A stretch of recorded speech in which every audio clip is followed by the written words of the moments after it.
শোক সাগরে ভাসছে পুরো এই গ্রামের সমাজবাসীরা। পর পর কয়েকটি ছেলের মৃত্যু ঘটনাস্থলে উপস্থিত রয়েছে এলাকার স্থানীয় পুলিশ প্রশাসন, ডিজাস্টার ম্যানেজমেন্টের পুরোপুরি টিম। 9:25 আমাকে ফোন করছে, বলছে কি মা আমি নদী গেলাম স্নান করতে। তা আমি বলছি না নদী যাস না স্নান করতে, গাছের আম ভাঙবি, বাড়িতে আম ভেঙে স্নান করে নিবি। আর এর মধ্যে আমি বিড়ি দিয়ে শুধু এসে শুধু ভাতের হাঁড়িটা বসিয়েছি, শুধু ভাতটা বসিয়েছি। আর এর মধ্যে সবাই রাস্তাতে সব বলা বলি করছে কি সব কি গঙ্গাতে ডুবে গেল। আপনার ছেলের নামটা কি বললেন? কৃষ্ণ সাহা, কোন ক্লাসে পড়াশোনা করছিল? ক্লাস 9-এ। ছেলের নাম আকাশ মন্ডল। আপনার ছেলের সাঁতার কাটতে জানছিল? আমার ছেলে কোনদিন জলে হেলেনি, আর আজ কি মতন করে গঙ্গা চলে গেছে। চলুন আমরা আরো এগিয়ে যাব। এই গ্রামে কিন্তু পরপর কয়েকটি বাড়িতে তারা নিজেদের সন্তানকে হারিয়ে ফেলেছে। আপনার ছেলের নামটা বলবেন তো? তুষার সাহা, তার বয়স কত ছিল? 15 বছর। ঠিক লেখাপড়া করছিল? সকালবেলা বললো মা স্কুলে প্রজেক্ট জমা লিবে, আমি আজকে স্কুল যাব। আমি বললাম যা দেবে। ওই সকালবেলায় গেছিল স্কুল, যাওয়ার পরে তো এইটাই ঘটনা শুনছি। আচ্ছা, আপনার ছেলে কি সাঁতার দিতে জানছিল না? বলুন সেই ঘাটে কিভাবে ছেলেরা সেই নদী গঙ্গা বক্ষে স্নান করতে নেমেছিল, কিভাবেই বা তারা পা স্লিপ করে পড়ে যায়, তারপরে তাদের মৃত্যু হয়। যারা বেঁচে ফিরে এসেছিল তারাই বা কিভাবে ফিরে এসছে। স্কুল থেকে স্নান করতে গেছিলা? হ্যাঁ, স্নান করতে গিয়ে কি হলো তারপরে? আমার বন্ধু তুষার প্রথমে ও ডুবেছে, তারপর আমার বন্ধু কিভাবে ডুবলো? ওর পা পিছলিয়ে চলে গেছে গর্ততে। হ্যাঁ। ও চাপক করছিল, তারপর কৃষ্ণ সাহা ওকে বাঁচাতে যায়, ও ডুবে গেছে। তারপর আকাশ লালটুর ভাই, তারপর ও গেছে, তারপর আমাকে টেনে আমিও ডুবে গেছিলাম। তারপর আমাকে একটা লোক নৌকা নিয়ে এসেছে, আমাকে বাঁচিয়েছে। তোমার নাম কি? পীযুষ মন্ডল, তুমি কোন ক্লাসে পড়াশোনা করো? 7। যারা ডুবেছিল তারা কি সাঁতার জানছিল? একজনে জাল ছিল তুমি সাঁতার দিতে জানছিলে? না।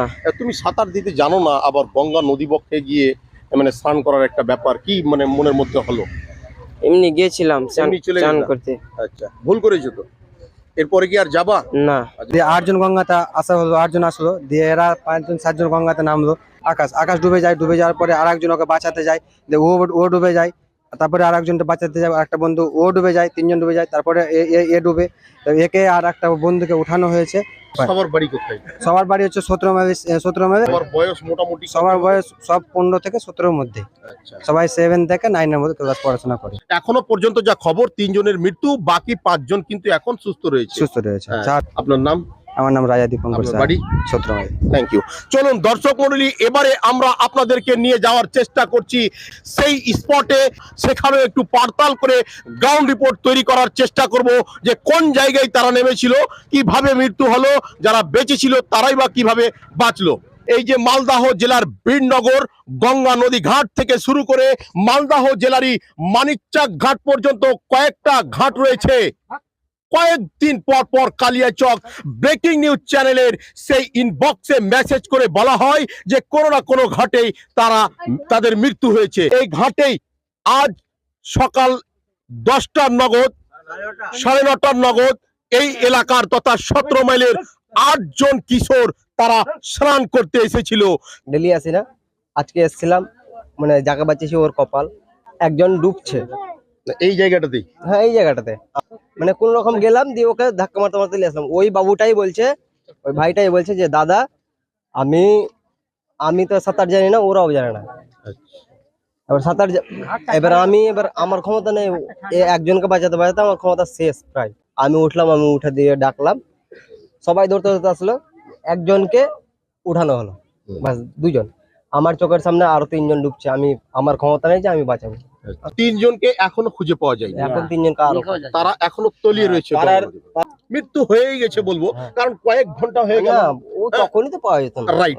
তো খুবই দুঃখজনক ঘটনা, কারণ আমাদের গঙ্গায় প্রতি বছর এভাবে অনেক লোক মারা যাচ্ছে। এতগুলো যুবক ছেলে, ততটা ছেলে, 3 জন মারা গেল, 5 জন কোন রকমে বেঁচেছে। তারা স্কুলে গেছিল, স্কুল ছুটি হওয়ার পর তারা গঙ্গায় স্নান করতে যায় এবং তারপর 3টা বাচ্চা তলিয়ে যায়। তো আমরা পরিবারের সঙ্গে আছি, আমি যেহেতু একটু বাইরে আছি, কলকাতায় আছি, আমি ফিরছি আর কি, রাত্রি হবে, যাবো পরিবারের সঙ্গে দেখা করবো। গঙ্গার বিভিন্ন ঘাটে বিভিন্ন সময়ে আমরা তলিয়ে যাওয়ার ঘটনাগুলো দেখি। হ্যাঁ, গঙ্গার পার যদি বাঁধানো থাকতো বা সরকার, কেন্দ্র সরকার, যেহেতু ভিন্নগরটা কেন্দ্র সরকারের আন্ডারে, রাজ্য সরকারের মধ্যে পড়ে না, যদি কেন্দ্র সরকার পদক্ষেপ নেয়। কিছুদিন তো রাজনীতি আসার পর আমি যা দেখছি প্রতি বছর আমাদের বাচ্চা হোক বয়স্ক লোক হোক মারা যাচ্ছে। সেক্ষেত্রে যদি গঙ্গার পার বা বাধা হয় তাহলে তো আমরা খুবই উপকৃত হবে, মানুষও স্নান করতে পারে নির্ভয়ে। আমরা চাই যে আপনাদের সেটা প্রচেষ্টা থাকবে এই ব্যাপারে ম্যাডাম। হ্যাঁ, হ্যাঁ, Last সেটা আপনি যেটা আমরা বলতে সহযোগিতা চাইলেন করবো। শোকাতুর পরিবারের পাশে থেকে আপনি সাহায্য সহযোগিতার হাত বাড়িয়ে দিবেন, এটুকুনো বলতে চাইলেন। ঠিক ঠিক। ধন্যবাদ অবশ্যই। ম্যাডাম। আজকের এই গুরুত্বপূর্ণ খবরের পর আপনার প্রত্যেক সন্তান সন্ততিকে অবশ্যই অনিবার্যভাবে স্থলে চলাচলের যেরকম নিয়ম কায়দা কানুন শিখিয়ে দিবেন, সাথে সাথে জলে চলার জন্য অন্যতম একটি উপায় সাঁতার জানা, সেটিও কিন্তু যেন আপনার সন্তান সন্ততি ভালোভাবে জেনে নেয়। কারণ আজকের যে ঘটনা 17, 18, 15 এরকম বয়সের ছেলেরা, এরকম ধরনের কিশোরেরা আজকে আমাদের সমাজের অন্যতম সদস্য, তাদেরকে আজ আমরা হারিয়ে ফেললাম। আমরা জানলাম তাদের সাঁতার না জানার কারণে এইভাবে তাদের মৃত্যু হয়েছে।